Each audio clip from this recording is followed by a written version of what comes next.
Fears that the humanitarian crisis in Gaza could get much worse as Israel ends ties with a major UN aid agency for Palestinians. Hello, I'm Arnold Naidu, and this is The Heat.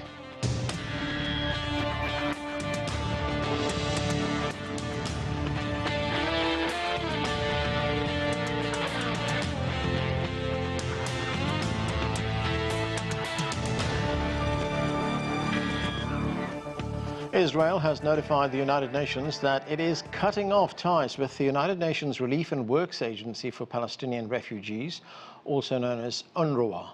The organization has been a critical source of humanitarian aid for Palestinians over the last several decades. The move comes as the World Food Programme warns that the crisis in Gaza could soon escalate into famine.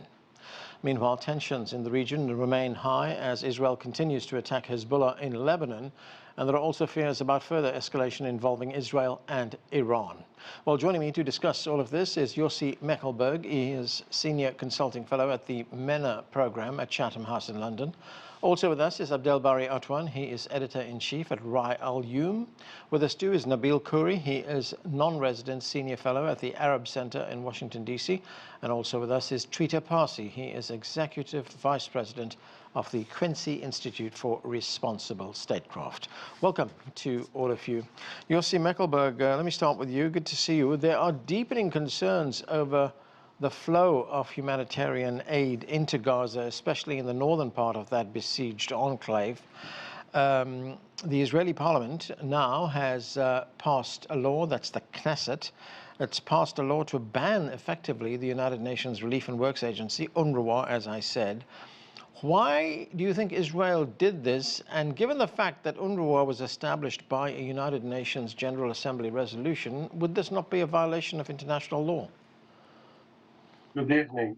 Well, we need to unpack. There are quite a few questions there. First of all, the most important thing, there is a beyond humanitarian crisis, humanitarian disaster right now in Gaza. If before the war there was a need for around 500, 600 trucks a day of humanitarian aid, now the need is much higher, but only a trickle of it is entering into Gaza, and doubt if it actually ends in the right hands or it helps the people that need it desperately. UNRWA is the main supplier of humanitarian aid, provider of humanitarian aid for many years. It was on Israeli target list, if you like, for many years, long before the war. Let's cast our mind. It put pressure on the United States during the Trump administration to cut its aid to UNRWA, and the President Trump cut 350 million out of a budget of less than 1.4 billion, which hurts UNRWA. This is an organization that provides health and education and shelter and other humanitarian aid to Gaza. I think, or to Palestinian refugees in other places too. It's more to appeal to the base of the far right in Israel than anything to do with humanitarian aid. I think there can be a discussion whether 70-something years after 1948, there is a need for this organization, or should move to the humanitarian aid should move to the hands of another organization or by the PA. But as long as there is no any other body that can provide this humanitarian aid, it's crucial that UNRWA will continue to do its job. And Israel is trying to harm it without an alternative. And one other thing, Yossi, is that Israel has also killed up to 130 United Nations workers since October 7th last year. That's 2023. This is unprecedented. Has Israel explained this? Has it taken any responsibility for this? So I think there are two issues I think that's worth mentioning. A is the one that what upset Israel is the fact that some of UNRWA employees were involved in the atrocities of October 7. Some of them were killed, and some of them then were fired actually by UNRWA. On the other hand, because most of the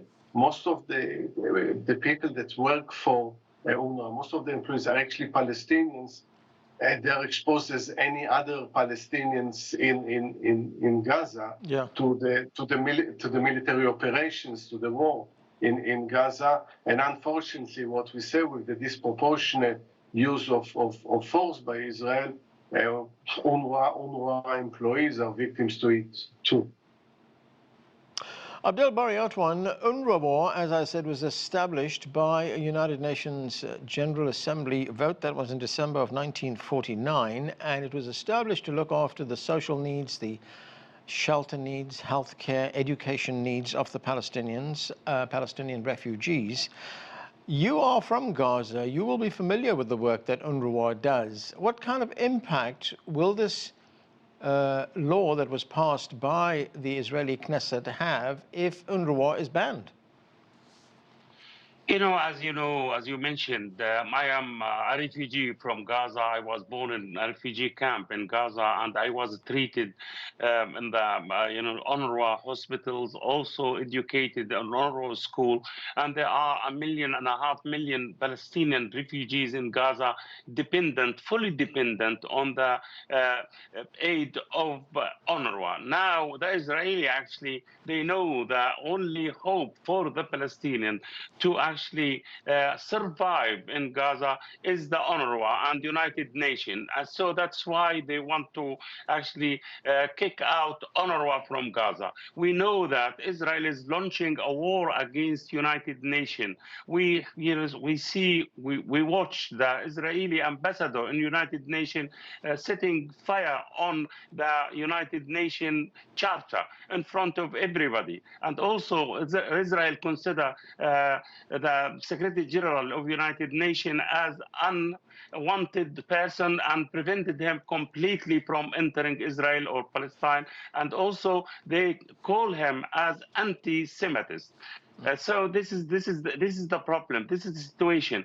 I know I'm in touch with my family's relatives in Gaza, and they told me that now there are starvation and they are in the edge of death because there is nothing to eat at all, nobody to help them, and the Israelis shut its border completely for any aids from the outside community. The Gaza needs at least 400 vans full of foods in order to actually to stay in life, to stay alive. This is the problem. The Israelis are really killing the Palestinian people in Gaza, and now it is a heavy blow, to kick out UNRWA from Gaza. It means the people will, starve to death there. Yeah. Now, also on the top of that, we know in north of Gaza, in Jabalia and Beit Lahia, there are, genocide by the Israeli against the people. So, where to go now? Right. What to eat? Who will help them? Why United Nations is not accepted in Israel, which was established by United Nations? Yeah. On the latest attacks in Gaza, I will get to that in a moment, but Nabil Curry, Abdel Bari Atwan poses an interesting question there. Why is Israel going after the United Nations? I mean, is this an attempt by Israel to remove the last vestiges of any other authority that is in Gaza and the occupied West Bank for that matter? And does it in some way foreshadow an effort by Israel to take over these territories and to settle them? Well, look, I'm afraid that it's more serious than that. This is the old the emperor has no clothes analogy. Nobody dares to say the emperor is walking around naked until a child points it out. Here in Washington, nobody wants to use the word genocide, the word apartheid. I have former colleagues at the State Department who are fully informed about what's going on, and yet they cannot use the words that may brand them as anti-Semites. What is happening is very clear. They are making it impossible for the Palestinian people to live in Gaza. They are taking over the land, and they are slowly doing the same thing in the West Bank. Clearly, they want to get rid of the Palestinian population one way or another. they do not accept even the Palestinian Authority, which has been very cooperative with them. They want to take over these territories and rule them directly and return to settlements in areas where they had not settled in previous decades. The attack on UNRWA is not new, as your other panelist said. When Donald Trump was in the White House, he cut off US funding to the agency, and other countries were asked to contribute more to make up the difference.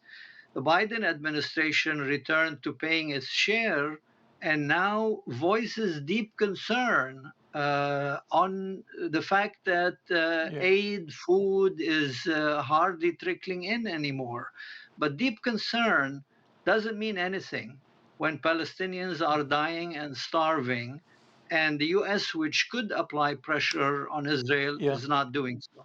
Right, I want to get to that point now with Trita Parsi. Trita, good to see you. I'm going to get to some of the other developments over the past weekend in Gaza. UNICEF, which is another United Nations agency, released a statement in which it said that 50 children were among those killed in Israeli bombings in Gaza, in the northern part of Gaza, over the weekend, and those bombings were carried out on the Jabalia refugee camp. There's been no condemnation yet of those attacks by Israel from its main Western backers, especially the United States.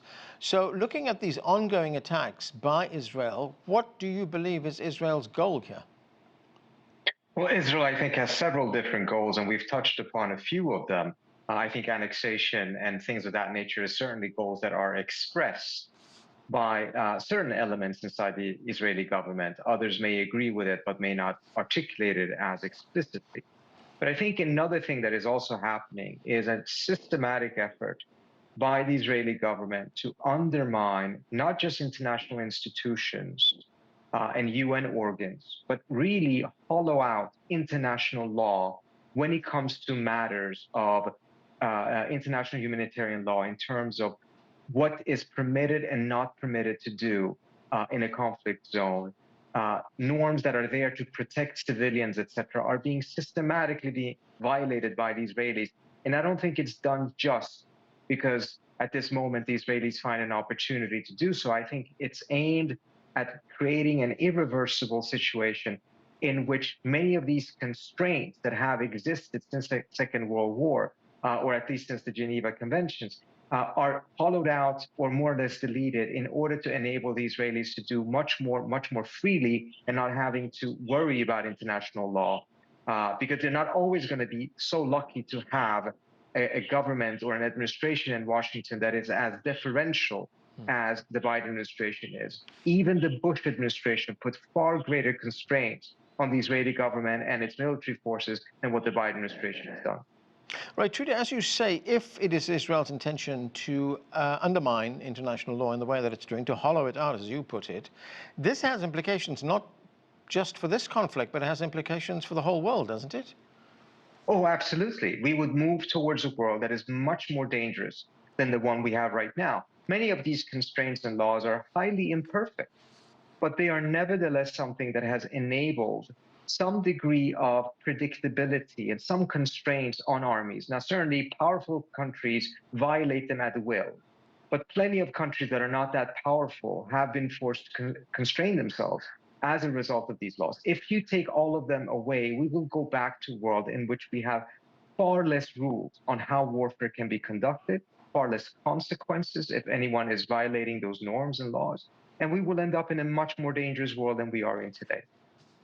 Yossi Mekelberg, I want to get to the fate of the hostages being held in Gaza. There was a report in the Israeli newspaper, al-Youm, that says Israel estimates that about half of the hostages being held in Gaza are still alive.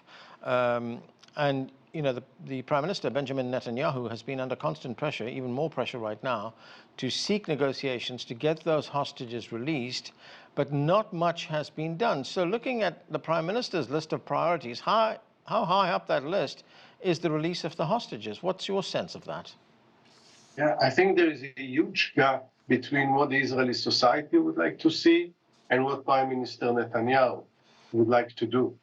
And no doubt that while for the Israeli society, by big majority, releasing the hostages, even if it requires an immediate ceasefire, the release of thousands of Palestinian prisoners, Israeli society supported. Most of the military, the other security forces, in full support of a deal with Hamas, and not for now, for many months now, because they see the release of the hostages as high priority. It's part of the Israeli ethos, never to leave anyone behind. Netanyahu, because he is basically in the hands of the far right in Israel, and they have a completely different agenda. For them, the hostages are not the same way that the people in Gaza are collateral damage for their ideology. For them also, the Israeli hostages and the other hostages are also collateral damage, as long as they get what they want in terms of reoccupying Gaza and settlements in Gaza. Netanyahu, because of his corruption trial, has no alternative government, alternative coalition, and is ready to do that. Not only this, is what we call the toxic machine, incites against the families of the hostages. There is now a scandal in Israel right now that secret information was leaked to international newspaper, all of them, to leave the impression that it's only the Hamas that is blocking an agreement, a deal.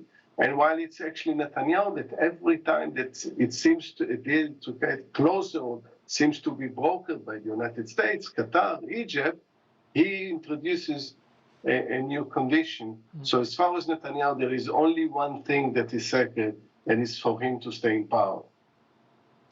Abdel Bari, there continues to be discussions, negotiations on trying to get a ceasefire. The United States is involved in that. The Gulf state of Qatar is brokering these talks as well. I mean, at this stage, do you have any faith that the United States can secure a ceasefire and bring an end to this carnage that we're seeing?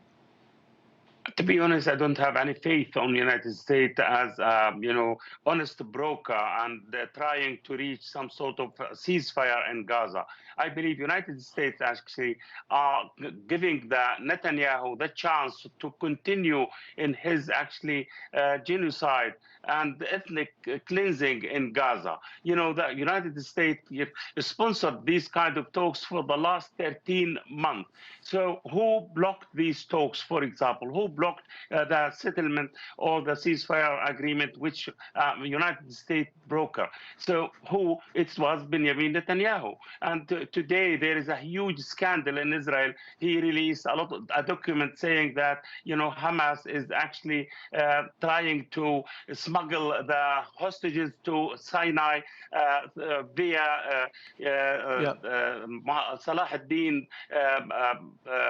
border or Egyptian border. So this is the problem. The American actually giving Netanyahu the cover, and they are not serious at all in putting an end to this war, this genocide in Gaza. So nobody in the Middle East actually are trusting United States, and they believe that Biden government is supported Netanyahu till the end, and supplying him with weapons, very sophisticated F-35, F-16, F-15, in order to kill more of the Gazan people. Yeah. Why United States, for example, doesn't let the human aid to reach Gaza? Why United States, for example, which the hero of the free world, the leader of the free world, why they actually shut their eyes when the Israelis are destroying the hospital and killing the children in Gaza? No faith at all on the American administration, whether actually is it headed by Trump or headed by Biden. They are actually supporting the Israeli massacres in Gaza. This is the feeling in the Middle East, and I'm not the only one who is saying that. Yeah, Trita, Parsi, every few weeks we hear from the United States that there's some new effort to secure a ceasefire in this conflict that's taking place, this onslaught that's taking place against the Palestinians in Gaza. The Secretary of State, Antony Blinken, is flying off to the region every few weeks. Then we heard a few weeks ago the Biden-Harris White House tell us that Israel had 30 days to allow humanitarian aid into Gaza, into northern Gaza, or face consequences. We don't know what those consequences were going to be or what they are. But have you seen any kind of pressure being applied on the Israelis to comply with these demands from the United States, which is their main backer? And the other thing is, what do you make of the timing of this by this White House? I've seen no evidence of any serious pressure put on the Netanyahu government by the Biden administration to leave the impression that the administration is actually serious about a ceasefire. I'm not saying the administration doesn't want one. The question is, how badly does it want it? Does it want it so badly so that it's willing to actually put pressure on the Israeli government by withholding arms transfers, for instance? We have seen zero evidence of that. The only time was that a shipment of 2,000-pound bombs was slightly delayed. And even that was too much for the Biden administration to be able to stomach and hold up for that long. I think we also need to take a look at what is it that the Biden administration is pushing for, because it's treated in the media as if it's an independent act that is trying to bring about some sort of equitable solution.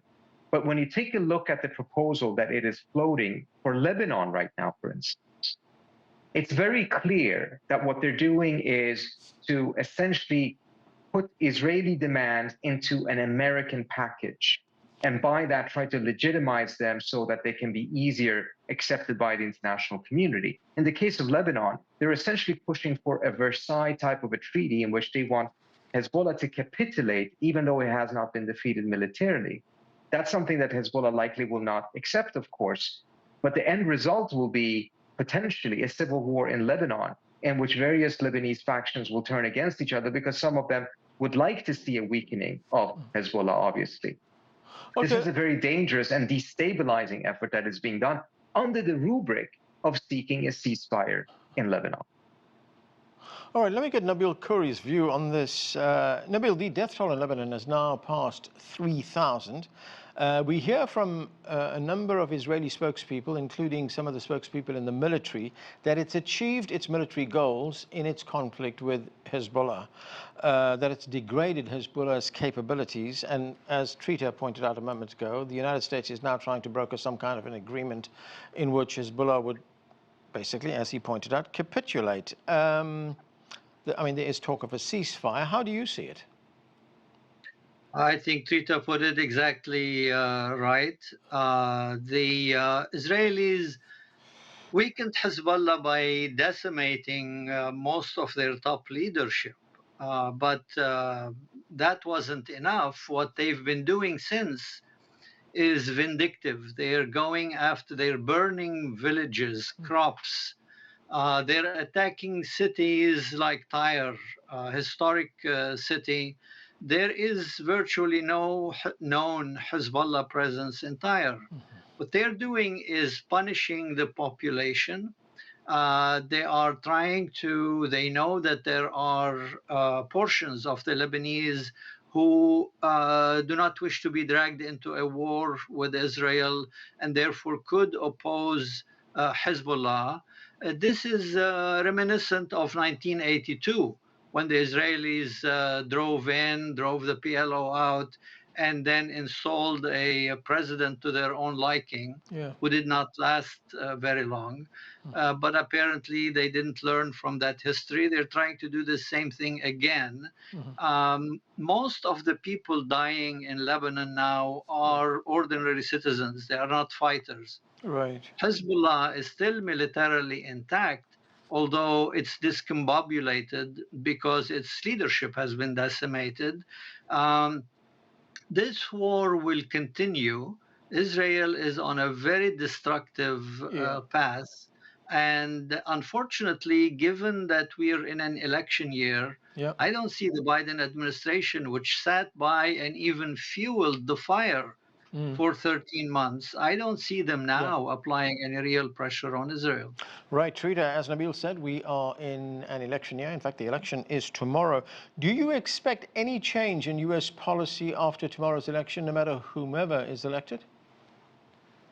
I do believe that there is a likelihood for some change, but it all depends on, of course, what the rest of the political system does. I do not want to resign to the idea that this is just going to continue and that no one can do anything about it. What I think will be interesting to see is that if Kamala Harris wins tomorrow, given the fact that Biden is more or less checked out, I think there's going to have to be a lot of pressure to make sure that some of the changes that she has implicitly promised she will undertake when president needs to start coming in already in November rather than waiting for January. And I think that's going to end up becoming a big fight here, again, if she wins. Okay. Yossi, Mekelberg, what is your view on what could happen after tomorrow's election? I agree with the previous speaker here that I think we'll see some continuity, but in case of Kamala Harris winning, I think it will move into, again, honest broker, it's a bit far-fetched, but it will be a more critical administration when it comes to Israel. I think it will, she will probably push for a ceasefire and moving to a permanent ceasefire. It also depends how many of those who are in key position in the administration will continue, because this is going to determine how much change we are going to see. With another presidency of Donald Trump, everything is possible. It's the unpredictability. It's a contradictory thing. Not surprisingly, we know that, and it's only time will tell. Abdel, Bari, Atwan, is there any hope among Palestinians that something may change for the better after this election? I don't think so. I think it will be the worst, simply because, the Democrats and the Republicans are supporting the genocide in Israel. I don't believe, any differences between the two sides at all. I'm surprised, why the international community are paying attention to this election, why they are obsessed by it. This is, not a democracy. The democracy should not support the genocide, the ethnic cleansing. The democracy should actually stay or stand by the people who are facing this kind of genocide. United States failed the whole international community. They are behind all the crises, all the sanctions, all the wars in the whole world, in Ukraine, in Gaza, in Lebanon, in Afghanistan before. So I think, this is not a democracy. This and we should not actually pay any attention to that. And this American administration, Biden, should be punished because they support Israel. Okay, we have to leave it there. Thank you to all of you for being with us. That is it for this edition of The Heat. I'm Anand Naidu in Washington, D.C.